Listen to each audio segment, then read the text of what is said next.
Peace. My name is MystyMoon, and I am an integrative health coach for women. And my purpose is to help women heal physically, mentally, emotionally, and spiritually. And today we'll be talking about the mental aspect of healing through a psychological model called internal family systems. I'll explain what it is and how it can be beneficial to your mental healing. All right, let's get into it.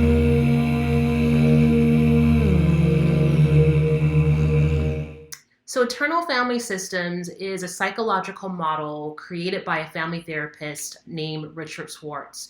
Now, he also, in addition to doing family therapy, also worked with individuals who were dealing with eating disorders. And he's found a really interesting, fascinating correlation between the two. So, with his patients that were dealing with eating disorders, he noticed that whenever they would speak, they would say things like, well, a part of me wanted to eat that. A part of me didn't want to eat that, but then I did. And he was noticing that there was this inner dialogue happening with that individual patient, similar to the dialogue with the family therapy. And so he started to do some self-reflecting and noticing that he was doing the same thing as well. So what he realized is that we all have various parts within us, and they each have a specific role. Really interesting. So the parts are like this. There are three main parts. Well, actually four. So the first is the self. The self is like your true self, the part of you that's compassionate, that's patient, that has clarity, that is curious, that likes to have fun. It's more like your higher self. Like whenever you tap into that inner wisdom and you feel balanced and clear and aligned, that is your self, quote unquote self is what he calls it. And then we have what's called the exile. Now the exile is like the wounded part of you, the part of you from childhood or when you were an adolescent or maybe even your early adulthood where there was something traumatic that happened and you get stuck in that particular time frame whenever that trauma happened, okay? So then you have the protectors that are trying to protect the exile part of you. And there's two different types of protectors. You have what's called the manager, and the manager is the one that's, how can I explain the manager? So the manager is the one that likes to stay on task, that likes to stay organized, that likes to, make sure that you're getting along well in society. But the downfall about the manager is that sometimes it can overcompensate those traits in order to protect the exile, meaning like people pleasing or not having healthy boundaries or not knowing when to say no, for an example.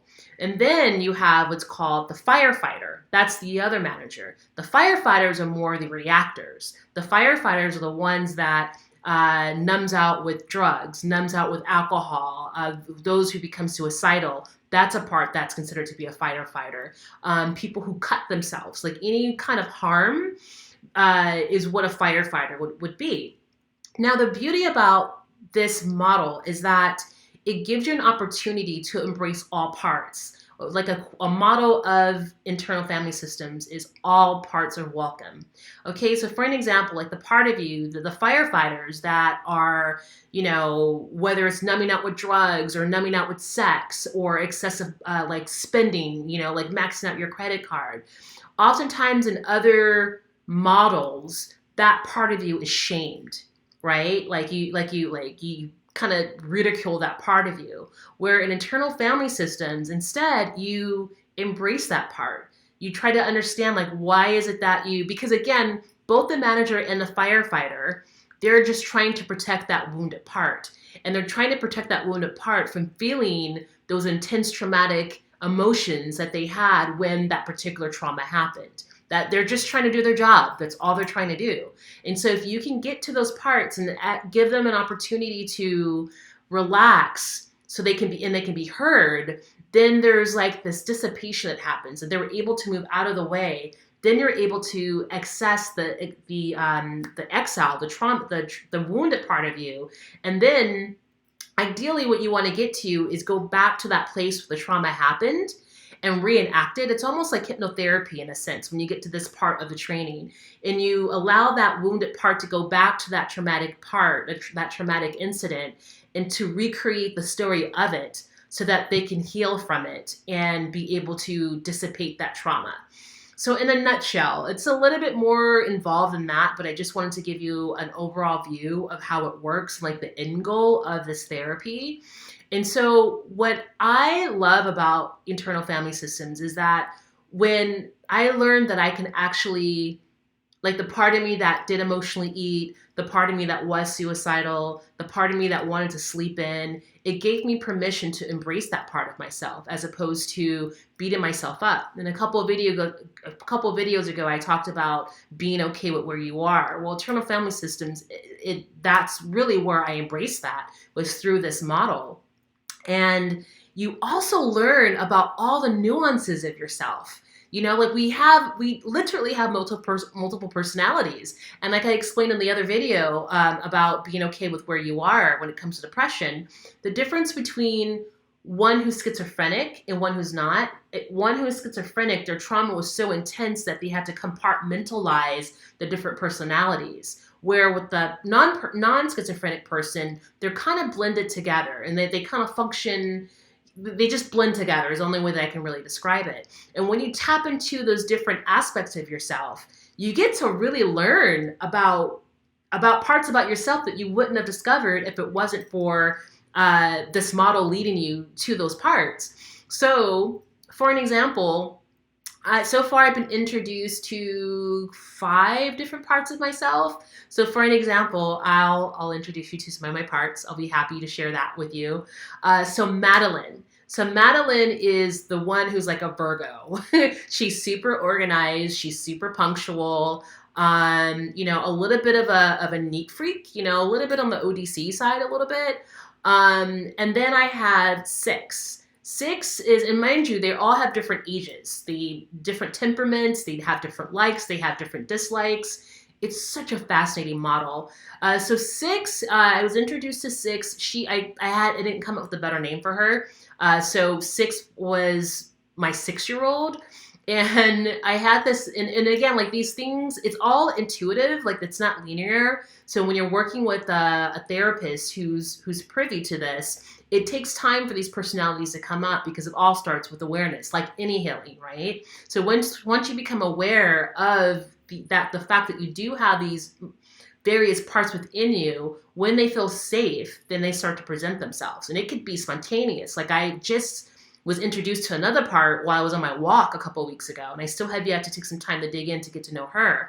So like for 6, for an example, she was my 6-year-old, and the memory I had of her is when I grew up in a Christian church, and I never resonated with it. I just went to church because I just wanted to be obedient to my family, my parents. But I remember I have a very distinctive memory of being in the church, the preacher is preaching, and all I wanted to do was read the book of Revelations. Because I was so fascinated with Revelations, because that was around the time that the movie The Omen came out, and there was a scene where Damon was his name, the main character, and he had like 666 written on his head, and the priest was reciting, scriptures from the book of Revelation. So just Revelation was like, holy moly, like this is the most interesting part in this entire book.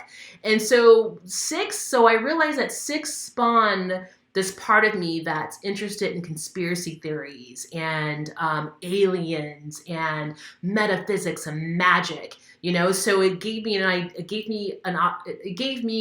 an opportunity to make the connection to why I have these particular parts of me that are curious about certain things. Okay, and then one other person I'll share with you is who would I share with you next out of all of them? Sandy. I'll give you, okay, so Sandy is the one that likes to sleep. Sandy's the one that likes to emotionally eat. She's, just wants to chill. She wants to disconnect with society.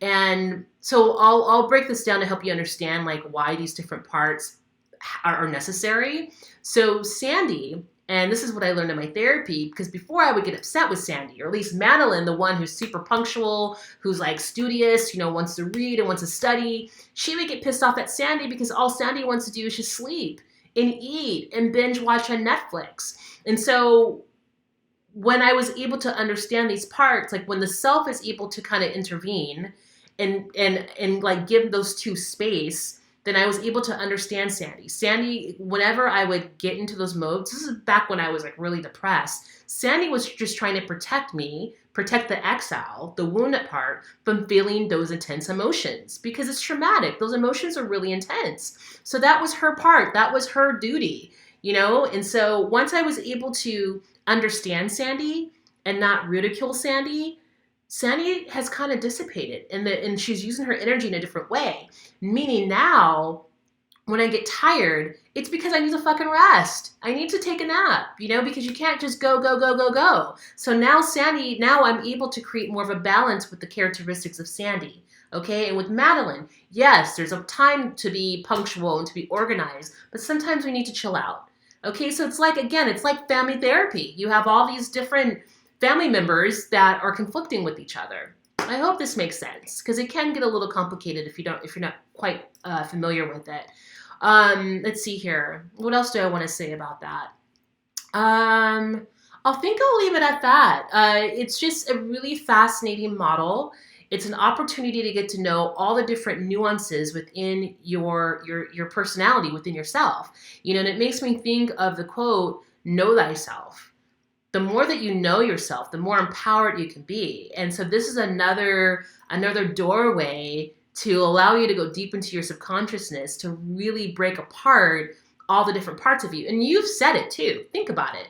You've ever been like, you know, like a part of me wanted to go out to that movie, or a part of me wanted to go to that party, but I knew that I need to stay home and study, you know, or like, I don't know what is about me that's attracted to that guy when I know that he's bad news. You know, you've said those things before. So that's wise because we have these different, you know, parts of us. And it also makes me think about the movie that Pixar did. I love Pixar, Inside Out.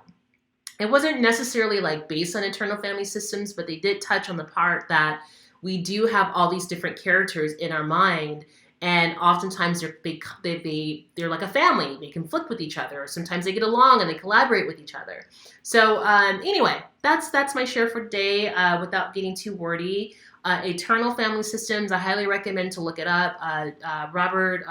Richard Schwartz, he has tons of lectures on YouTube. If you have the Gaia Network, in case you don't know what the Gaia Network is, it's pretty awesome. It's kind of like Netflix, but it's spiritual. It's like yoga classes and like metaphysical lectures. So, you know what? Actually, I'm sorry. That's not true. I'm thinking of Dr. Joe Dispenza. But Robert Schwartz does have a ton of lectures on YouTube that you can check out. And I still recommend that you look into the Gaia channel just in general because there's a lot of inspirational information on that network. So anyway, I hope this information was helpful on some level. I do incorporate this awareness in my coaching with my clients because again, it covers more the mental aspect of the healing. So it gives you an opportunity to not only be aware of your thoughts, but like I said, be aware of all the different nuances of like, why are you crying? Like, why is it hard for you to get over this particular person? What is it about you that's continuing to eat food, junk food, when you're trying to lose weight? What is it about you that's continuing eating unhealthy foods when you know that you have fibroids, right? So it's another avenue to get to know like why you're engaging in certain behaviors. So if you're finding that you're struggling with depression, with any kind of imbalance, please reach out to me. Even with fibroids, if you're trying to lose weight, if you're trying to get out of a toxic relationship, whatever imbalance it might be, it's always a common denominator. And this is what I do. This is my passion. This is what I'm called to do. So please reach out to me. I'm offering 30-minute free consultation. So if you just want to chat with me, I can help at least shift, you know, 1 or 2 things in that 30-minute conversation. And of course, if you want to work with me, then we can continue to build together from there. So anyway, please like and subscribe if you got any value out of this video. It helps me grow. I'm trying to get my business out there, get my word out there, and it really would help me very much if you got any value from this to like and possibly subscribe to my channel. Okay, well that's it for now. Love and light to you all. I hope you're having a beautiful day, evening, whenever you're watching this video, and I look forward to the next one. Until then, peace.